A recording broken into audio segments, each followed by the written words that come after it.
Bon, les amis, j'espère que vous allez super bien. Bon, Argentine-Colombie.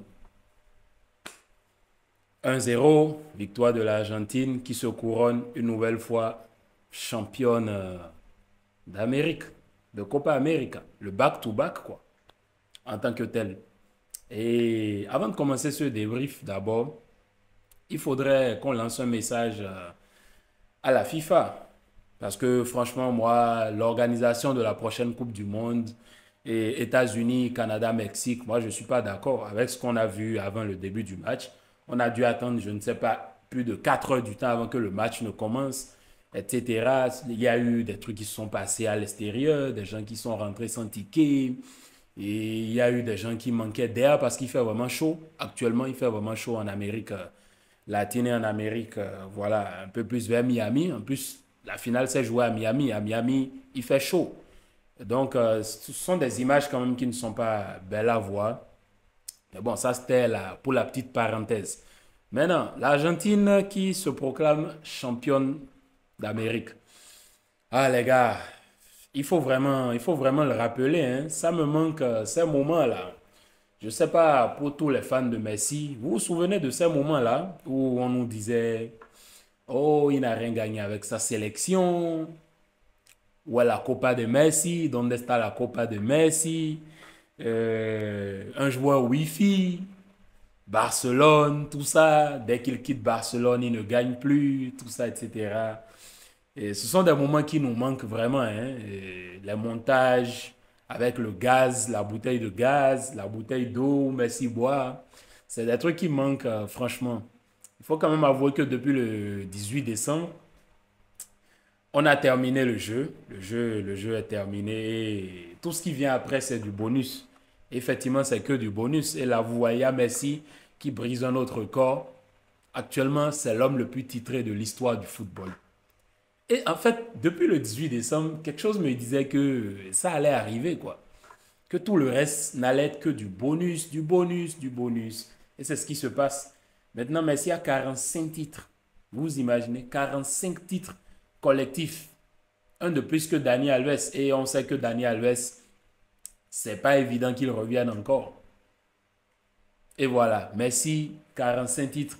Incroyable. Oh, quelle époque, hein. Un back-to-back. Tellement la saveur n'est même plus la même, quoi, parce que on gagne, on gagne. Maintenant, on gagne, quoi. Le reste, c'est que, voilà, c'est que du bonus. Et Messi qui ne fait pas une grande copa, hein. Il ne fait pas une grande copa, mais il faut voir quand même avant la copa. Messi, c'est quand même incroyable. Et vous imaginez, il y en a qui ne veulent pas que ces jeunes joueurs-là meurent pour lui sur le terrain. Vous imaginez qu'à chaque but, Lautaro, il va vers Messi. C'est une leçon de vie, hein, les gars. C'est une leçon de vie, mais totale. Avant que la Copa ne débute, Messi marque un doublé. Il aurait pu faire un triplé. Et il y avait un penalty sur le coup. Il dit, bon, Lautaro, viens, tu prends le penalty et tu le joues. Tout ça pour lui faire gagner en confiance.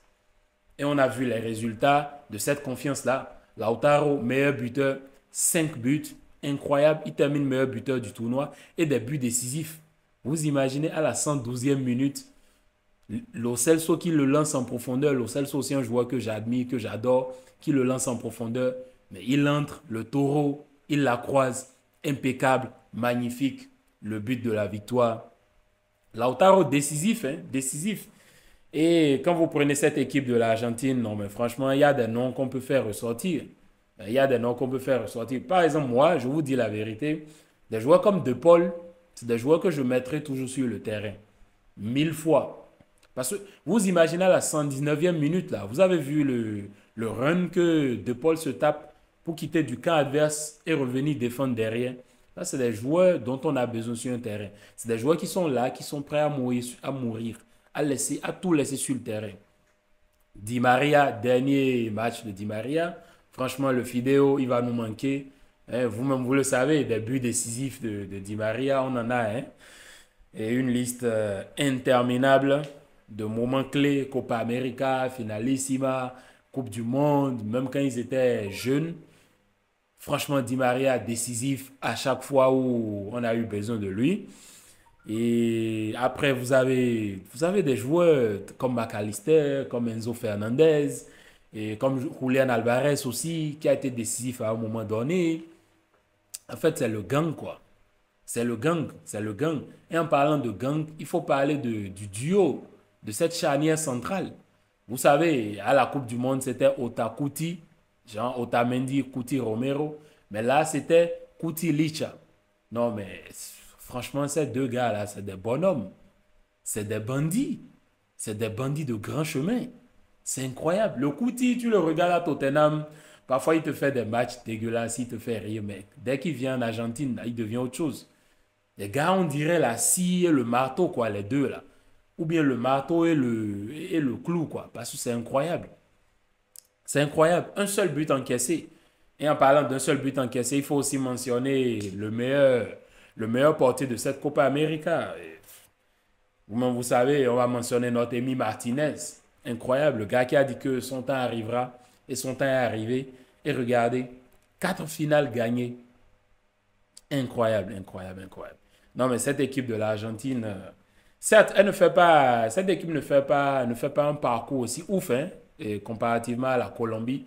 C'est là où vous allez voir que les contextes sont toujours différents lorsqu'il s'agit d'une finale. La Colombie massacrait tout le monde, faisait de beaux matchs et tout. Certes, aujourd'hui, ils ne font pas un mauvais match. Hein, ils font pas un mauvais match. Et en passant, un coucou à James Rodriguez, je suis désolé. Et à l'autre, le numéro 6 Rios, qui fait, mais franchement, incroyable. Quel numéro 6 impeccable. Rios, incroyable. Mais finalement, ils ont quand même des occasions, mais ils ne la concrétisent pas. Et c'est ça le problème avec l'Argentine. Si tu ne tues pas l'Argentine, l'Argentine, elle va te tuer après. Parce que quand tu vois le match qu'ils font, ils peuvent ne pas être brillants. Ils ne font pas un parcours aussi énorme. Mais le vrai test, pour moi, c'était cette finale contre la Colombie. Et finalement, ils gagnent. Et puis voilà, ils se couronnent champions. Sinon, l'Argentine fait quoi? Pérou, Chili, Canada. Après, c'était Équateur, Canada. Ouais, c'est pas si ouf. Alors que la Colombie, de l'autre côté, leur parcours, ils ont quand même éliminé des gros, hein. De l'autre côté du tableau, il y avait des gros morceaux, tels que le Brésil, l'Uruguay, etc. Donc, félicitations à cette équipe de l'Argentine qui fait le back-to-back. Que dire? Messi qui gagne encore. Tout le reste, c'est que du bonus. Voilà, en tant que fan, notre carrière de fan de Messi et de l'Argentine, on a déjà tout gagné. Franchement, on a déjà tout gagné. Il ne reste plus rien, quoi. Tout le reste, c'est que du bonus. Alors, l'Espagne qui gagne, l'Argentine qui gagne, quelle journée. J'ai pas dormi. Il y a nombreux comme vous aussi, et comme moi, qui n'ont pas dormi aussi. Mais ça valait le coup, quoi. Ça valait le coup. Et c'est là où vous voyez le sacrifice que peut faire cette équipe d'Argentine pour Messi. Ils savent que leur leader n'est pas là. Messi qui sort sur blessure. Moi, ça m'étonne même que Messi joue 25 minutes avec cette entorse-là. Pour ceux qui ont vu le match, mais c'est incroyable l'entorse qu'il a eu. Et il a quand même supporté 25 minutes de plus. Ce gars-là, il n'est pas humain. Franchement, il n'est pas humain. Et quand vous voyez tout ce qu'il fait sur le terrain, comment ces jeunes-là ne peuvent pas mourir sur le terrain pour lui? Ils sont prêts à tout pour mourir pour lui, quoi. Genre, c'est le leader. C'est le leader. Incroyable. Il ne force même pas, hein. Il ne force même pas. Allez, les gars, c'était tout, hein. On n'a pas besoin de faire des analyses tactiques sur ce match. Pas besoin de faire tout ça, hein. Vous voyez? Voilà. Encore une fois de plus, champion. Bon, on sait que la prochaine Coupe du Monde, c'est dans 2 ans. La prochaine Copa, c'est dans 4 ans. Donc, jusque-là, on va juste se reposer, quoi. C'est tout, hein. Et puis, voilà. Allez, les gars, bien de choses à vous et bon début de semaine. Peace.